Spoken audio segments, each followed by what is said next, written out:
and you think about all these men. It doesn't mean because they trusted God. The natural bent of their life was to trust God, yet there were moments when they didn't trust God. Think of Noah. Think of Noah.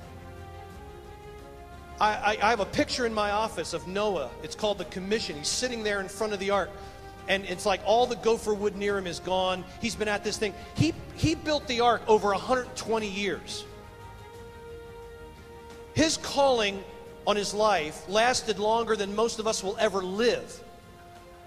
He built that boat for 120 years, and he was a preacher of righteousness. It was amazing. He saved his family. He saved mankind. You and I are sitting here today in Peckville because Noah built a boat. In fact, he didn't get out of the boat. I just saw that. He got in the boat. Aren't you glad for that?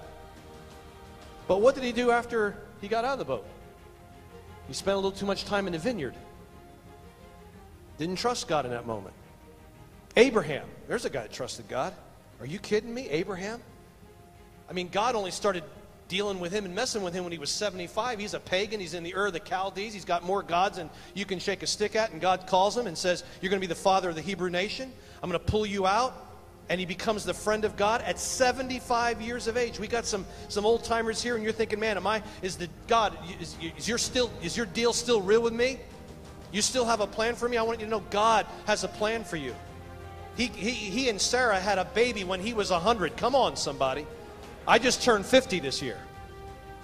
I just turned, listen, the other day I was having a conversation. We're in a men's conference, right? Are there any women here? No. I just had my first colonoscopy. I'm talking to my mom about my first colonoscopy. Listen, when you're talking to your mom about your first colonoscopy, you know you're at a new chapter in life. You're turning the page. She goes, oh, it's going to be fine, Brian. You're going to be fine. You won't feel a thing. I'm like, am I having this conversation? My God. Some of you guys have been serving the Lord a long time, and you're asking yourself, is the deal still on? God made you a promise a long time ago, and you're wondering, God, do we still have a deal? Are we still working together? Can I trust your character? We go on. Moses, like Jonah, took things into his own hands. He thought he knew better than God how to deliver Israel. He rose up and he struck that Egyptian, and God had a different plan. But God later gave him a second chance. Aren't you glad? He's out there in the backside of that Midian desert, and God reveals himself in a burning bush, and he says, now, I want you to do it my way. You're not going to do it with a knife. You're going to do it with a staff. Not your power. You're going to do it with my power. And God leads 6 million Jews out of Egypt. It's absolutely awesome. Can I ask you guys something today?